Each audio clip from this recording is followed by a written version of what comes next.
Las imágenes son impactantes. Me refiero a lo que ha ocurrido en España. Dos formaciones chocaron, hubo un descarrilamiento posterior.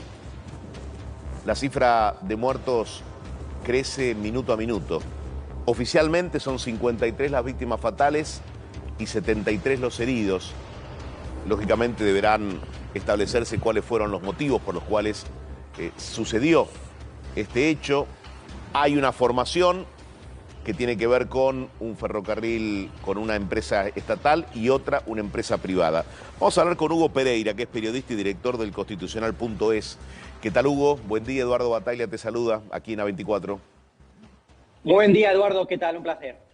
Igual, a ver, ¿cuál es la última información? Porque sabíamos que era de muy difícil reconocimiento, me refiero a los cuerpos que retiraron del lugar. Digo, ¿la cifra que acabo de dar es la última que se conoce oficialmente de muertos y heridos? Sí, esta es la última cifra, pero efectivamente todavía cabe primero, solventar e investigar ese suceso, ese trágico suceso que ha conmocionado desde luego a España. La cifra de muertos está incrementándose, todavía efectivamente se están intentando, hallar incluso hasta más heridos. Hay múltiples heridos también ingresados en estos momentos más graves, con lo cual la cifra de muertos, por desgracia, esto es lo que nos dicen las autoridades, tanto el presidente de la Junta de Andalucía, Juanma Moreno, como también el presidente de España, Pedro Sánchez, nos dicen que la cifra, pues por desgracia, puede llegar a aumentar en un trágico suceso, en un trágico suceso que, como digo, ha conmocionado absolutamente a España. Bien, ¿y qué se sabe? Ya sé que es muy prematuro todavía, acerca de las hipótesis con respecto a por qué chocaron estas formaciones. Pues la verdad es que efectivamente la información todavía es muy prematura, pero es muy raro lo que ha sucedido, porque el propio ministro de Transportes de España, Óscar Puente, confirmó, dijo ayer mismo, digamos en la madrugada de este domingo, pues dijo que la vía por la que pasaron ambos trenes había sido renovada hace relativamente pocos meses, con lo cual esa primera hipótesis de que podría haber sido ocasionado por una falta de mantenimiento de las vías, pues en estos momentos no se contempla, al menos por lo que dijo el Gobierno de España, en tanto en cuanto que han renovado esa vía. Todo parece indicar que por la vibración de los trenes al pasar por la vía, pues podría haber provocado ese descarrilamiento en unos vagones, en los vagones sobre todo iniciales del tren, ¿no? Con lo cual, adicionalmente a eso, también cayeron 3 vagones por un terraplén, ocasionando todavía pues más víctimas fatales. Estamos viendo las imágenes, de hecho, son verdaderamente escalofriantes. Además, nos dicen fuentes de la investigación que, claro, que las víctimas mortales, que los muertos, pues están, en fin, en muy malas condiciones los cadáveres, que es de muy difícil identificación esos cadáveres, por lo cual se está complicando todavía mucho, incluso hasta la identificación de las víctimas. La investigación, como decimos, es muy prematura. En España, además, por redes sociales está habiendo un sinfín de desinformación, un sinfín de noticias, de bulos, de noticias falsas, que desde el Gobierno de España también están intentando pues desmentir, ¿no? Ajá. De momento, las investigaciones, como decimos, son muy prematuras, pero es muy raro lo que ha sucedido, porque, insistimos, la vía había sido renovada. Sí. O sea, el mantenimiento se había hecho recientemente. Dos cuestiones. Sé que hay requerimientos de muchos países para saber si en la cifra de fallecidos o de heridos hay ciudadanos, por ejemplo, de Argentina, pero por esta difícil identificación de muchos cuerpos se hace muy, pero muy complicado dar hoy una nómina, ¿no?, con las identidades de cada uno.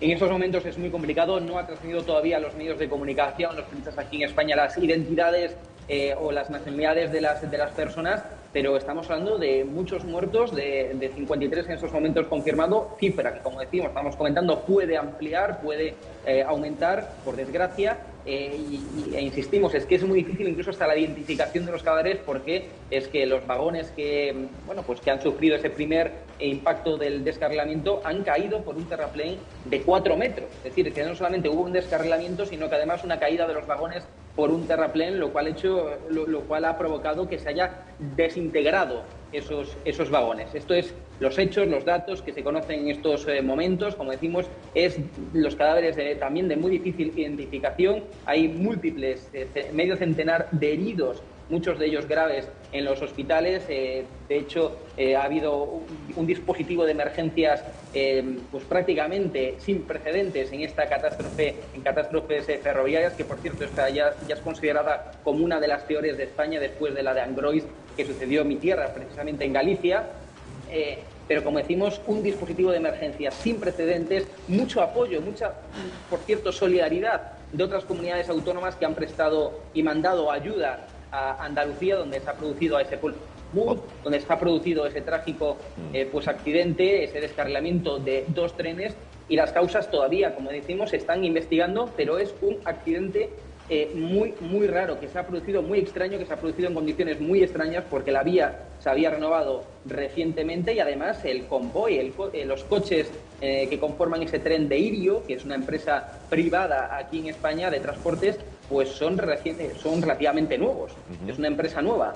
Con lo cual es, como decía, como apuntaba el ministro de Transporte, Óscar Puente, muy extraño las condiciones en las que se produjo este trágico accidente. Sí. Hugo, ¿a qué velocidad circulan estos trenes? Pues en esta vía a más de unos 250 kilómetros por hora aproximadamente, es decir, a una alta velocidad que de hecho... en fin, se está conociendo esta información, hay sindicatos ferroviarios que habían pedido, incluso hasta conductores de los trenes, que habían pedido rebajar la velocidad en ese tramo porque había una serie de deficiencias, no de las vías, sino deficiencias que a nivel más técnico podrán explicar seguro mejor desde los sindicatos ferroviarios, deficiencias que hacían un poco peligrar ante esa velocidad en la que transcurrían en esa recta. Pues los trenes habían pedido, por tanto, rebajar en 10 kilómetros por hora aproximadamente pues esa velocidad en la que circulan los trenes, que insistimos, es una recta, con lo cual la velocidad por la que pasaban estaba en torno, como digo, a los 300 kilómetros por hora. Una gran velocidad, estamos hablando de trenes de alta velocidad, de AVEs, y por lo tanto, en fin, ha sido un hecho totalmente trágico por la alta velocidad y desde luego también por la caída de esos 3 vagones por un terraplén de 4 metros que ha hecho desintegrar los vagones y volver de muy difícil reconocimiento incluso los cadáveres, como estaba comentando. Hugo, por las mismas vías circulan de manera alternada tanto empresas con sus propias formaciones de origen privado y otras de origen estatal. Por supuesto, esta es otra de las claves.